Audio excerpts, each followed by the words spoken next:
እንጂ ትርፍ የለም ከጸብ ከጥላቻ አብረን እኮ ለአንድነት ለእድገታችን ብቻ አብሮነታችን ለኛ ለጤና ለፍቅር ኢትዮጵያውያን በጋራ ተባብረን ለሰላም እንዘምር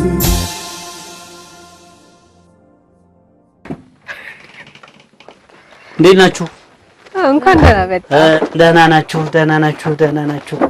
አቤት አምሮባችኋል። ምን ታረጉ እናንተ ከተማውን አንተ ገጠሩ እንዴት ናችሁ? ደህና ናችሁ? በኮከብ ሚዲያና ማስታወቂያ ተቀምሮ በተወዳጁ ጣቢያ በፋና ቴሌቪዥን ልክ በዚህ ሰዓት ወደ እናንተ የሚደርሰው አብሮነት የተሰኘው ፕሮግራማችን ነው። አብራችሁን ሁኑ። ጸደይ ባንክ ከከተማ ባሻገር የገጠሩ ማህበረሰብ መሰረት ያደረገ የፋይናንስ አማራጮችን በማቅረብ ለሚሊዮኖች አለኝታ ሆኗል። በመሆኑም ኑ ከባንካችን ጋር እንስራ፣ ደንበኛ ይሁኑ ይላል የሁሉም ባንክ የሆነው ጸደይ ባንክ። አጋሮቻችን ሁላችሁንም ከልብ እናመሰግናለን። በቀጥታ እስኪ እኔ የቆየሁበትን ቪዲዮ ቀንጨብ አድርገን ተከታትለን እንመለስ።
እንግዲህ ምንድነው ይሄ የደቦ ስርዓት? አብረን በመስራት አብረን በመኖር አብረን በመብላት አብረን በመጠጣት ጥላቻን ማጥፋት እንችላለን። አብሮነታችንን አንድነታችንን የበለጠ ያጠናከርን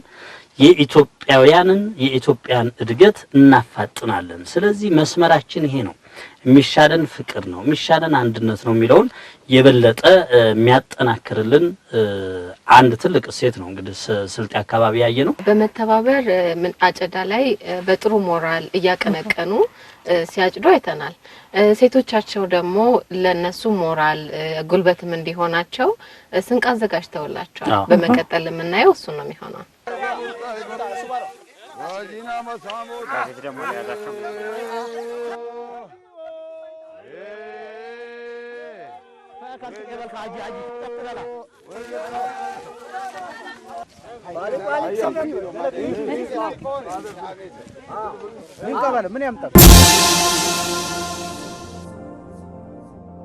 እንዳያችሁት ከመግቢያው ያው በዚህ የስልጤ ትልቁ የመረዳዳት እሴት የሆነው የጌዝ ወይም ደቦ ፕሮግራም ነበረ። ያው ፕሮግራሙ ተረኛ አለው።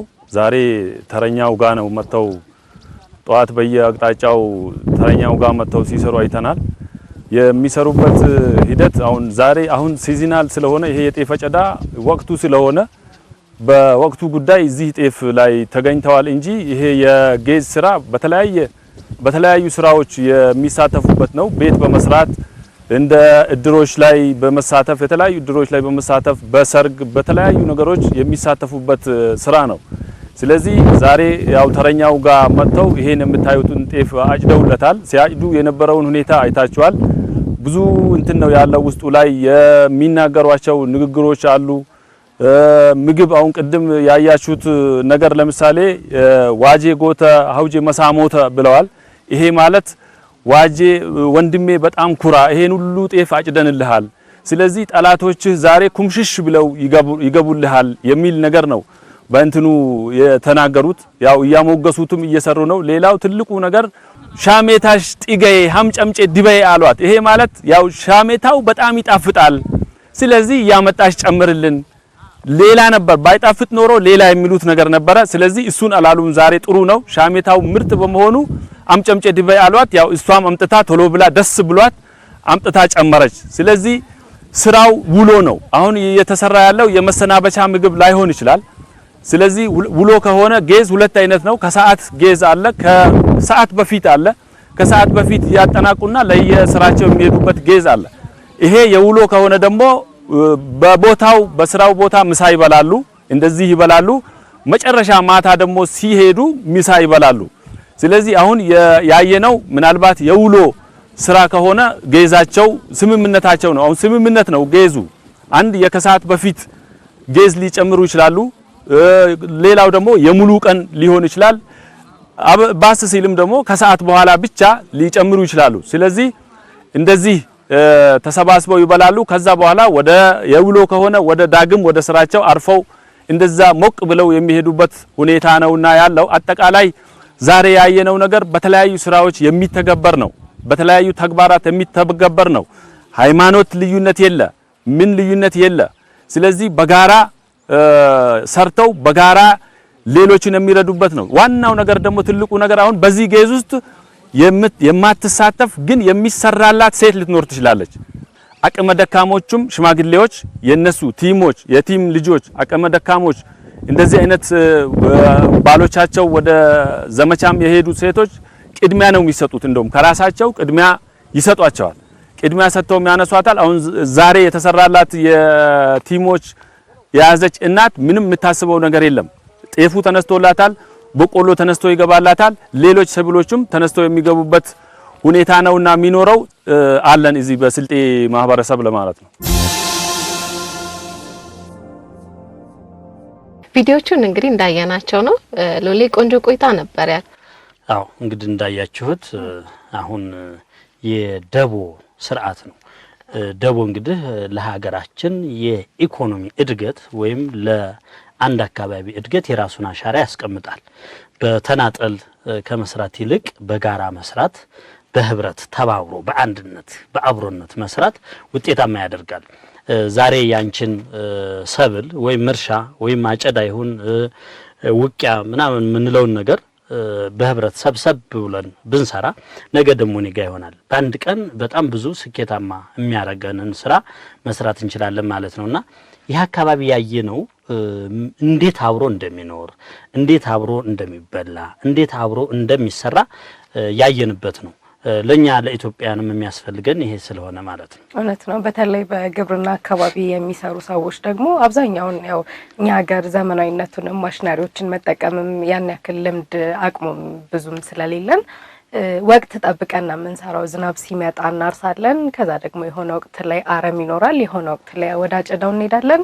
ስለዚህ ወቅቱ ከማለፉ በፊት ሁሉንም በጊዜ መከወን መቻል አለብን ማለት ነው። ስለዚህ በጋራ መስራቱ የበለጠ ትርፋማ እንድንሆንም ያግዘናል። በትክክል። በሌላ በኩል ደግሞ እዛ አካባቢ ላይ ብቻ ሳይሆን ያለው ይህ የደቦ ስነ ስርዓት ለወታደሮች በአካባቢው ላይ ያንን ስራ መስራት ለማይችሉላ ሌላ ቦታ እየሄዱ ይሄንን ያጨዳ ስነ ስርዓት ያካሂዳሉ። በነገራችን ላይ ጥሩ አነሳሽ አስቱ።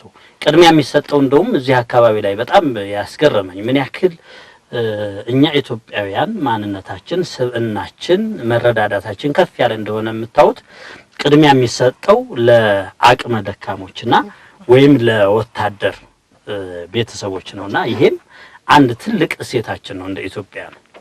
ያው ለወታደር ቤተሰቦች ሄደው በሀገራዊ በሆነ ግዴታ ላይ ያሉ ሰዎች እንዲሁም ደግሞ በተለያየ አጋጣሚ የቤተሰብ አካላቸውን ያጡ በእነሱ አጠራር የየቲም ልጆች የሚሏቸውን ሌሎች ደግሞ በእድሜ ገፋ ያሉ አቅመ ደካሞችንም ቅድሚያ ሰጥተው በደንብ ድጋፍ የሚያደርጉበት አሰራርም ነው።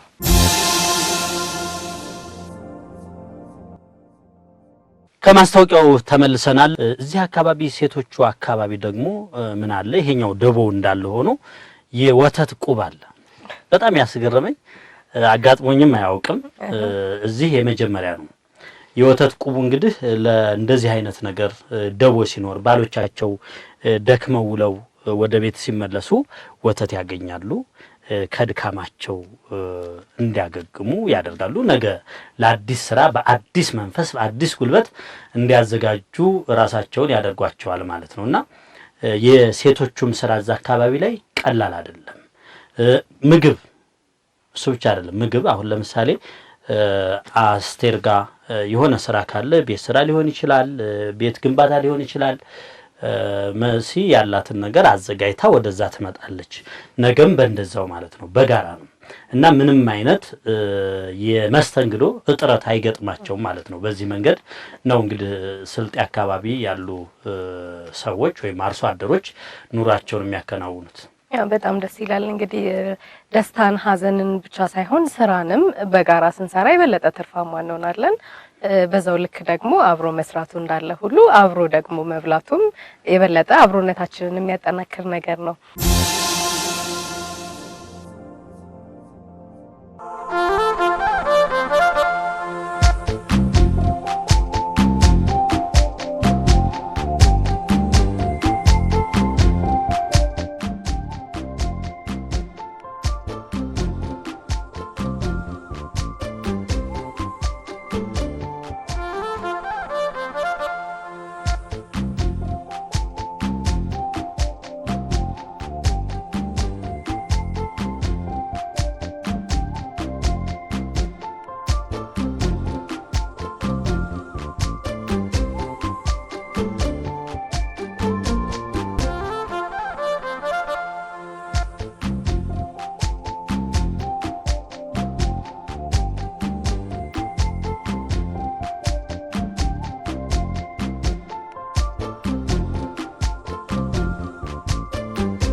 ስሜ ሁሴን ራመቶ ይባላልው የዳሎቻ ከተማ አስተዳደር የባህል ቱሪዝም ስራ ክፍል አስተባባሪ ነኝ።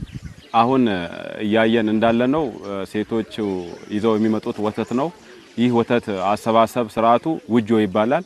ያው ይህ ውጆ ሴቶች ወተት ፍላጎታቸውን ማለትም ያላቸውን የወተት መጠን አነስተኛ ሲሆን በጋራ አድርገው በየተራ ማለት ነውና ለፍላጎታቸው እኔኮ ታራዬን ለአንዲቷ ሴት ማለት ነው እና ልሰጥ ነው ልወስድ ነበር እየተነሳ የነበረው አመጣችሁልኝ ያለቻቸው። አዎ ዛሬ ባንቺ አራሽ ስላለብሽ ያለብሽን ነገር ቆጠሽ ተቀበይና ቀጣይ ደግሞ ትከፊናለሽ።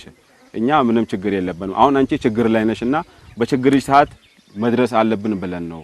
መቼም ቢሆን እኮ ይሄንን ምን ሰራው እኮ ሁላችንም ከችግራችን ለመውጣት ነው እና ለችግር ደራሽ ካልሆነን ደግሞ ይሄ ማህበራዊነት ይሄ ወገናዊነት ደግሞ እንዴት ይገለጻልና በሚል ነው ሴቶቹ ሲያወሩ የነበረው። እሷ ደስ ብሏት ተራይ ሳይሆን አምታችሁ ፈታችሁኛልና እኔም ነገ ለእናንተ እደርሳለሁ። የእውነት ግን ደስ ብሎኛል እንኳንም ፈጣሪ ይባርካችሁ በሚል ያው እሷ በረከቷንም ድረስ አስቀምጣለች ማለት ነውና በጣም ተደስታ ነበረ። ይህ ማህበረሰብ አብሮነቱን የሚያሻግርበት ለዘመናት የሚያቆይበት ሂደቱ እነኚህን ቱባ እሴቱ ነውና ይህ ቱባ ባህሉን አጠናክሮ መያዝ ይገባል። በጣም ደስ ይላል። እንግዲህ ደስታን ሀዘንን ብቻ ሳይሆን ስራንም በጋራ ስንሰራ የበለጠ ትርፋማ እንሆናለን። በዛው ልክ ደግሞ አብሮ መስራቱ እንዳለ ሁሉ አብሮ ደግሞ መብላቱም የበለጠ አብሮነታችንን የሚያጠናክር ነገር ነው። እንግዲህ አውጫጭኝ ምንድነው እዛ በደንብ ከአባቶች እንደተረዳሁት ያንዲት ሴት በሌለችበት ንብረቷ ተወስዶባታል። ይሄን ንብረት ማን ነው የወሰደው የሚል አካባቢው ላይ ውጥረት ነግሷል። ሌብነት ነው። እንዴት ይሰረቃል? እንዴትስ የዚችን ሴት ንብረት ይሰርቃሉ በሚል አባቶች በእልህ እና የተለያዩ ጥናቶችን የተለያዩ አውጫጭኝ ስራዎችን የስለላ ስራዎችን ከሰሩ በኋላ ልክ የሚጠራጠሩትን ሰው ወደ ሽምግልና ቦታ አምጥተውታል። እስኪ እንደው በደንብ ግልጽ እንዲሆንላችሁ ቪዲዮ እንከታተል። አሁን እኛ የምንገኘው በስልጤ ዞን ዳሎቻ ወረዳ ውስጥ ነው የምንገኘው። በዛ መልክ ነው። ብዙም ሌባ ብዙም ደግሞ የሚያጠፋ አይኖርም። ስልጤ ደግሞ እንደው ስራ እንጂ ብዙም ሌብነት ብዙም የለበትም። ስራ ነው የሚያከብረው። አሁንም ያው ዛሬም እንትን ላይ ለደካማ ሰው እያጨደ ነው ያለው። ለነገም ደግሞ ለደቦ ጌዝ ይባላል። በቃ በፊት እንዳያችሁት ዘመሎ እያለ የድሮዎቹን ደግሞ መቀሌ ሄደው ጦርነት የሰሩትን እያሞገሰ ምን ይለው እየጨፈረ ያይዳል ያነሳል። በዚህ መልኩ ነው የምንኖረው ባህላችን። አሁን ቀጣይ ያለው ሂደት ምንድነው? አሁን እዚህ ጋር የአውጫጭኝን ስራ ትሰራላችሁ። ከአውጫጭኝ በኋላ ምንድነው የሚደረገው? አሁን ከአውጫጭኝ በኋላ ሌላም ነገር ካለ አሁን የሰው አይነት ሞት ነገርም ይመጣል፣ ያጋጣሚ ይከሰታል። ያም ከተከሰተ በቃ አሁን መዲል ይባላል። ወጥቶ ቢገባም በውሃም ቦታ በከብትም በሚያሳመሩበት ቦታ ቢገባ ጉዳይ ይታሰራል። ይሄ ጉዳይ ከታሰረ በኋላ ማንም አይነካካም። በቃ ያለፈው አልፏል ይቅር ካላ በኋላ ደግሞ በሶስተኛው የደም ደረቅ ይባላል።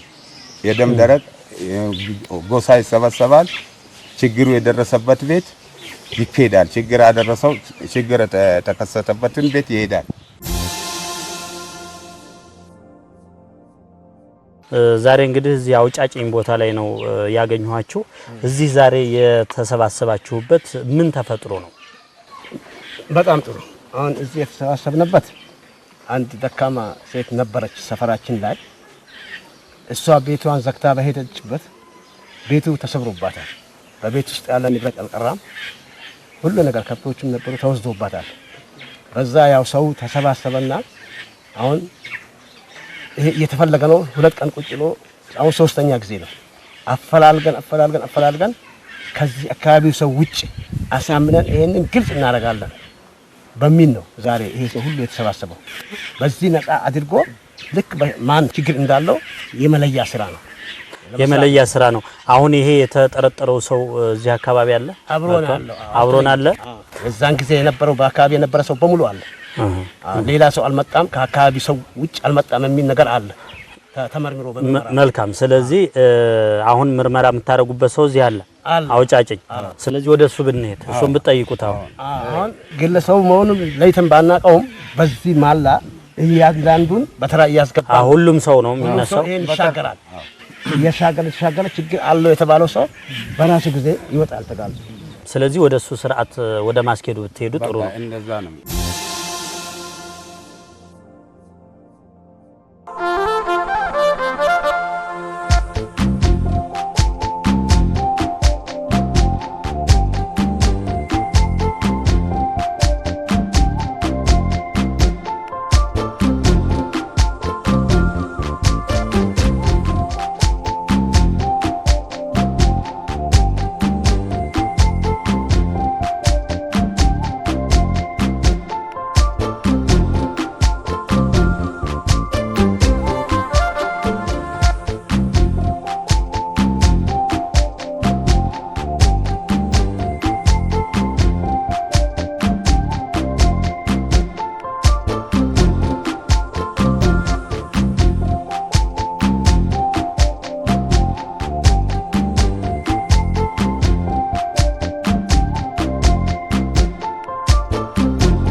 ቪዲዮን ተመልክተን ተመልሰናል። እንግዲህ ቤቱ ተዘረፈ በተባለ ሰዓት በአካባቢው የነበሩና ተጠርጣሪ የሆኑ ሰዎች ወደ ሽማግሌዎቹ ፊት መጥተዋል።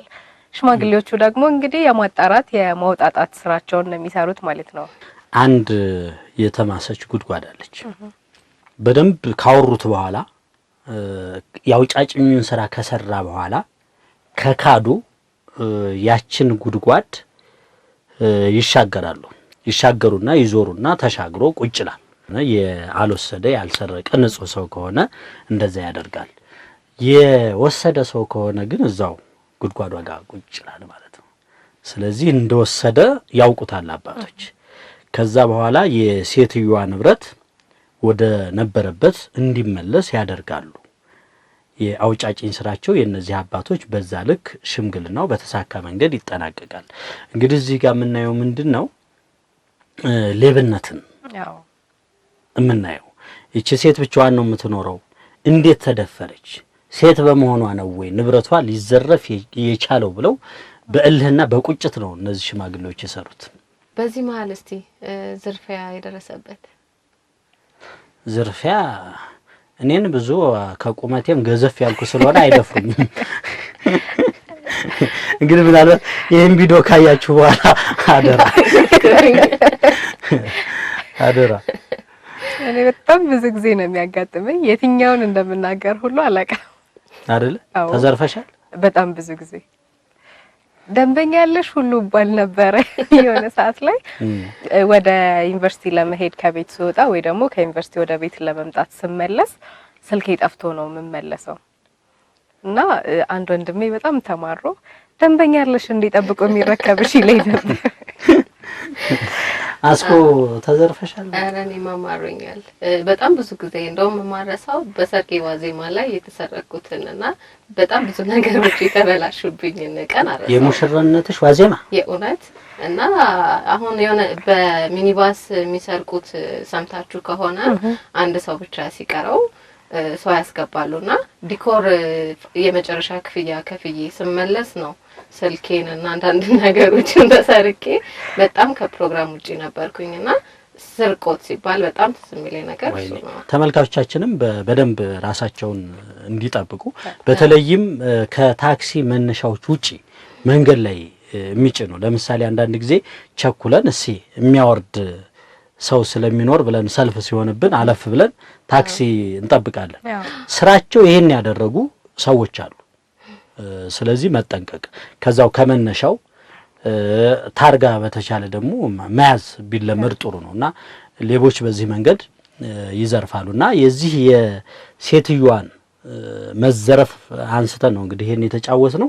ምን ያክል ሌባውን ለማውጣት ወይም ለማወቅ የሄዱበት ጥበብ በጣም የተለየ ነው። እኛ ሀገር ደግሞ ወይም ከተማ አካባቢ ላይ በተለይ አዲስ አበባ ላይ ቦርሳሽ ሌባ ሲገባ ያየ ዝም ይላል። ተናገርና አይነት ነገር ሌባው ሰው ይፈራል፣ ዝም ይላል። አይተናል። እንደውም አንዳንድ ቪዲዮዎች ሲሰሩ ሁሉ አይተናል። እና ልጅቷን አፍነዋት ምናምን ሁሉ ዝም የሚባልበት ነገር አለ። ስለዚህ ይሄ ለሀገራችን የሚጠቅም አይደለም።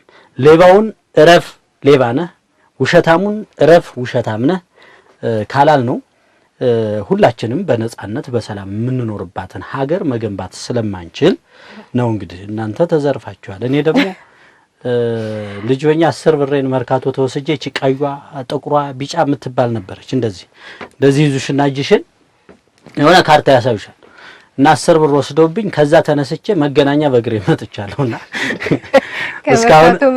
እስካሁን የተዘረፍኩትን የ10 ብሩን ብቻ ነው ማስታውሰው። በአብሮነት ቆይታችን ውስጥ በርካታ ቁም ነገሮችን ነው የምናገኘው። እንግዲህ ከሴትዮዋ መነሻ አድርገን ያገኘነውም ይሄ ነው። አንደኛችን ጉዳት ሲደርስብን የአንደኛችን ጉዳት መሆን አለበት። ፈጥነን መድረስ አለብን። ሰው እዚህ ጋር ወድቆ ታሞ አልፎ መሄድ ነውር ነው። እዚህ ጋር እየተደበደበ ወይም ሌባ ይዘው ታፍነውት እየዘረፉት እያየን አይቶ መሄድ ነውር ነው። ምክንያቱም ይህንን ሌባ መያዝ ለህግ ማቅረብ ያስፈልጋልና በተለይም እንደዚህ አቅመ ደካሞች በብዛት ሞባይላቸው የሚነጠቁበት እናቶች ቦርሳቸውን የሚነጠቁበት አጋጣሚ ስላለ ይህንንም እንደው በጋራ ችግሩን ብንቀርፈው ሌባ እያፈራን አንሄድም ማለት ነው። በዚህ መንገድ በማጋለጥ ሌባውን እየቀነስን እንሄዳለን የሚለው መልእክታችን ነው። ተመልካቾቻችን የሴትዮዋን መሰረቅ ምክንያት አድርገን ለእናንተ ለተመልካቾቻችን ይጠቅማሉ ያልናቸውን መልእክቶች አስተላልፈናል። አሁን ደግሞ የአጋሮቻችንን ማስታወቂያ ተከታትለን እንመለሳለን።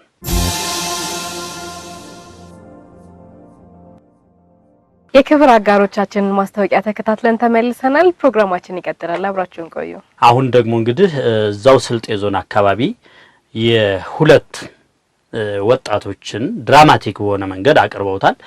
የሁለት ወጣቶችን ጸብ እናያለን። ይሄ ጸብ ወደ ከፋ ደረጃ አምርቷል። እስኪ ቪዲዮውን ተከታትለን ነው እንመለስ።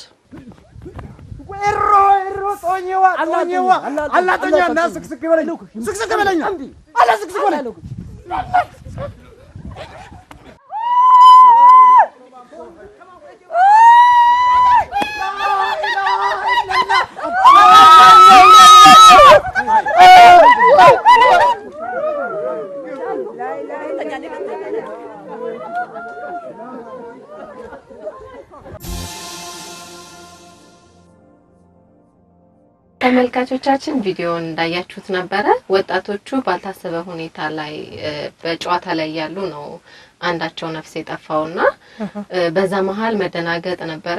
ወዲያው ነፍስ ያጠፋው ግለሰብ ከቦታው ላይ ተሰውሯል። በሽማግሌዎቹ ትዕዛዝ መሰረት ደም የመመለስ ወይም ወደ በቀል የመሄድ ነገር እንዳይኖር ሽማግሌዎቹ በዳይን ከአካባቢው እንዲርቅ አድርገውታል። አዎ እሱ እንግዲህ በወቅቱ ተሰውሯል። ያው የሟች ቤተሰቦች መጥተው የልጃቸውን አስከሬን ወደ ቤት አስገብተዋል። ከዛ በኋላ እንግዲህ ቁጭት የተሞላበት የሟች ቤተሰቦች ወይም ወንድሞች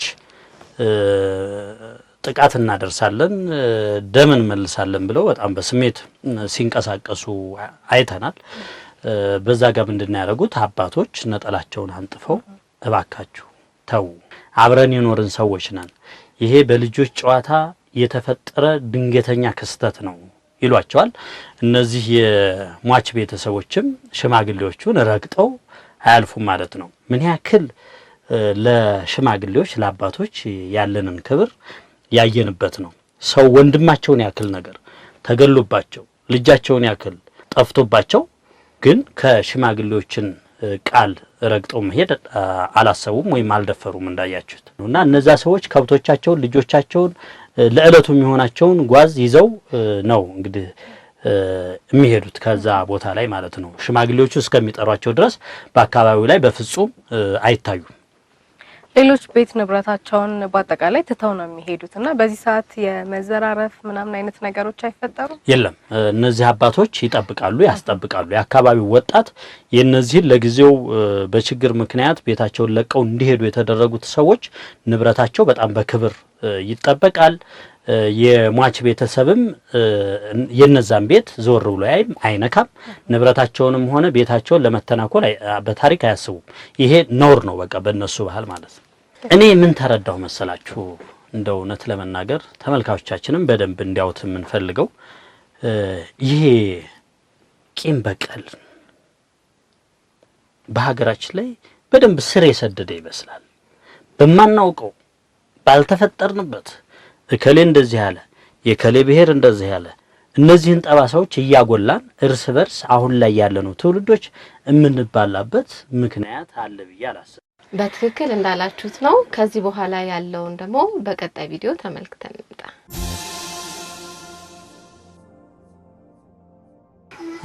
በጣም ጥሩ። ቅድም እንዳየነው ወደ ገዳይ ቤተሰብ ሰብሰብ ብላችሁ ሄዳችሁ ነበር። ለምን ጉዳይ ነበር ወደዛ ሄዳችሁት?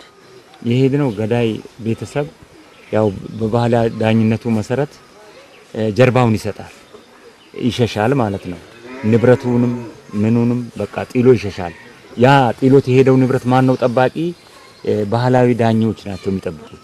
አንድም ሰው የሱን ጥሎት የሄደ ንብረት መሬቱም ሰብልም ይሁን አይነካበትም፣ ተከብሮ ይቆያል።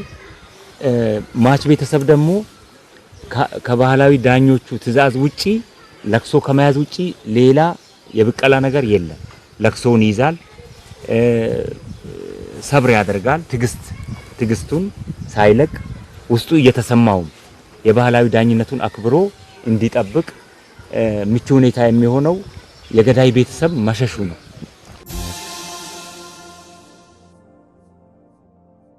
ከዚህም የሽምግልና ስርዓት ያየነው ይሄንን ነው። ከመበቃቀል ይልቅ ወደ አንድነት ወደ ፍቅር መምጣት ነው። እልህኝነት አይሰራም። እነዚህ ሰዎች አሁን በልህ ተነሳስተው የአባቶችን የሽማግሌዎችን ቃል ረግጠው ሄደውና ሌላ ጥቃት ቢያደርሱ ኖሮ ወዴት ነው እየሄደ ያለው? ወደ አካባቢ ወደ በቤተሰብ ከዛም ወደ ቀበሌ እንወርዳለን፣ ከዛም ወደ ሀገር ይቀየራል። እና ሰላማችንን የምንጠብቀው ሁላችንም ነን ማለት ነው። እንዲህ አይነት ፕሮግራሞች የምናቀርበው እንዳላችሁት እንድንማርበት ነው። ይሄ ጥበብ ነው፣ ከአባቶች የወረስነው ጥበብ ነው። ችግሮቻችንን በውይይት የመፍታት አቅማችን ምን ያክል ከፍተኛ እንደሆነ የሚያሳየን ነገር ነው።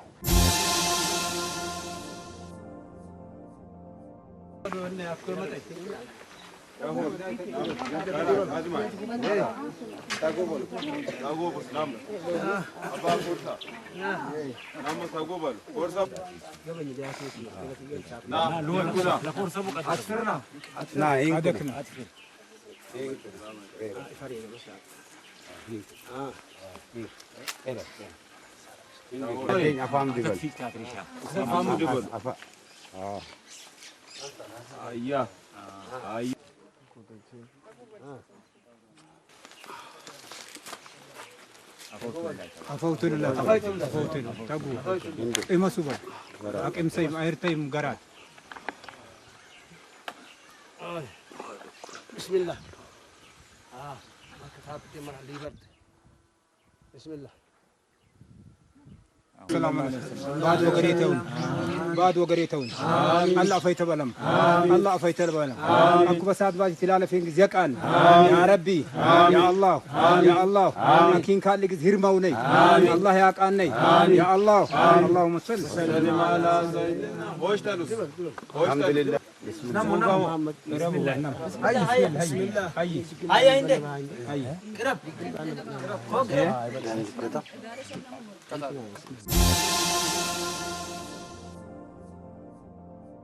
ልክነሽ አስቱ እንግዲህ እንደተመለከትነው ባንድ ዋንጫ ጠጥተዋል። ወደ ቀድሞ ፍቅራችን ወደ ቀድሞ ሰላማችን አንድነታችን ተመልሰናል ሲሉ በዳይና ተበዳይ አንድ ዋንጫን ተጋርተው ጠጥተዋል። በተመሳሳይ ደግሞ እንዲህ አይነት ትዕይንቶችን ለተመልካቾቻችን የምናቀርበው ሁሌም ሰላማችንን አንድነታችንን ለማብዛት ነው። ችግሮች አይፈጠሩም አይባልም። እንኳን ሰውና ሰው እግርና እግርም ይጋጫል ይላሉ አባቶቻችን። ሁሌም ችግር በእያንዳንዱ የህይወት አጋጣሚያችን ያጋጥመናል። ግን ደግሞ ችግሮቻችንን የምንፈታበትን መንገድ በደንብ ልናስተውለው ይገባል። ሁሌም ነገሮች ሲገጥሙን ለነሱ መፍትሄ የምንሰጥበትን መንገድ ሁላችንም መለስ ብለን ልናጤነው ይገባል። ከምንጋጭባቸው ከምንጣለባቸው 1000 ምክንያቶች ይልቅ አንድ የሚያደርገንን አንድ ነገር መምረጥ ሁላችንም ወደ ላቀ የአብሮነት ከፍታ እንድንሄድ ነው የሚያደርገን። ከፕሮግራማችን ተመልካቾች በጣም ብዙ ቁም ነገር እንዳገኙ ተስፋ እናደርጋለን። እንግዲህ እንዲህ አይነት ቁም ነገር ያላቸው ሀገር የሚገነቡ ትውልድ የሚቀርጹ ፕሮግራሞች በእኛ በፋና ብቻ ሳይሆን በብዙ ሚዲያዎች ላይ እንዲሰፋ እንፈልጋለን። በሶሻል ሚዲያውም እንደዚሁ አንድነትን፣ ፍቅርን፣ እድገትን የሚሰብኩ መልእክቶች ቢተላለፉ ትውልድን በመንፈልገው ልክ መቅረጽ እንችላለን። ተመልካቾቻችን የዛሬው ፕሮግራማችን እንደዚህ ባማረ መልኩ እናንተ ጋር ደርሷል። ሳምንት በሌላ ርዕሰ ጉዳይ በተሻለ የአብሮነት ሐሳብ ወደ እናንተ እንደርሳለን። እስከ ሳምንት መልካም ሳምንት።